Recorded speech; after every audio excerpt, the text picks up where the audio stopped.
నమస్తే, welcome to 4 sides TV. Somalia సముద్రపు దొంగల చేతిలో హైజాక్కు గురైన ఓ వాణిజ్య ఓడను భారత నౌకాదళం రక్షించడంతో బల్గేరియా అధ్యక్షుడు కృతజ్ఞతలు తెలియజేశారు. ఇందుకు ప్రధాని మోడీ స్పందించారు. మాల్టా పతాకంపై వెళ్తున్న నౌకను సముద్రపు దొంగలు గత ఏడాది డిసెంబర్లో హైజాక్ చేశారు.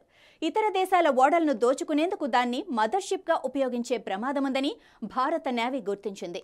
దానిని విడిపించేందుకు ఐఎన్ఎస్ కోల్కతా, ఐఎన్ఎస్ సుభద్రలతో పాటు సీ గార్డియన్ డ్రోన్లను మోహరించింది.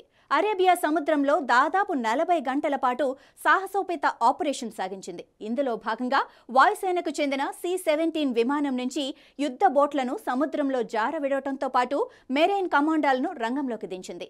ఆపరేషన్లో భాగంగా మన తీరానికి దాదాపు 2600 కిలోమీటర్ల దూరంలో వాయుసేన తన C-17 రవాణా విమానం ద్వారా 2 చిన్నపాటి యుద్ధ బోట్లను ఖచ్చితమైన ప్రదేశంలో జారవిడిచింది. మార్కోస్ కమాండర్లు కిందకి దిగి దొంగల ఆట కట్టించారు. మొత్తం 17 మంది బందీలను విడిపించి 35 మంది సముద్రపు దొంగలను అదుపులోకి తీసుకున్నారు. నౌక సిబ్బందిలో 7 బల్గేరియా జాతీయులు ఉన్నారు. 8 కోట్లకు పైగా విలువైన 37,800 టన్నుల సామాగ్రితో కూడిన ఆ నౌకను భారత్ తీరానికి తీసుకొస్తామని నేవీ తెలిపింది. వైమానిక దళాల ఉమ్మడి కార్యాచరణ శక్తి సామర్థ్యాలను ఈ విజయం ప్రదర్శిస్తోందని, అంతర్జాతీయ జలాల్లో శాంతి, స్థిరత్వాలను బలోపేతం చేయటంతో పాటు దోపిడీని అడ్డుకోవడంలో భారత్ బలగాల నిబద్ధతను చాటుతుందని చెప్పింది.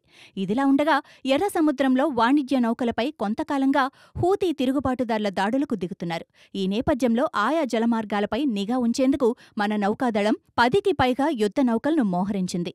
దీనిపై ఇప్పటికే బల్గేరియా విదేశాంగ మంత్రి మారియా గాబ్రియల్ కృతజ్ఞతలు చెప్పగా, తాజాగా అధ్యక్షుడు రుమెవ్ రాదేవ్ స్పందించారు. భారత నేవీ సాహసోపేత రెస్క్యూ ఆపరేషన్ విషయంలో ప్రధాని మోడీకి కృతజ్ఞతలు అని సామాజిక మాధ్యమంలో పోస్టు పెట్టారు. 7 బల్గేరియా జాతీయులు సురక్షితంగా ఉన్నారు. త్వరలో తిరిగి స్వదేశానికి చేరుకుంటారు. హిందూ మహాసముద్ర ప్రాంతంలో ఉగ్రవాద కార్యకలాపాలు, హైజాకింగ్ వంటి చర్యల కట్టడికి మేం కట్టుబడి ఉన్నాం అని మోడీ సమాధానమిచ్చారు. స్నేహితులు ఉన్నది అందుకే కదా అని మన విదేశాంగ మంత్రి జైశంకర్ కూడా బల్గేరియాకు భరోసానిచ్చారు.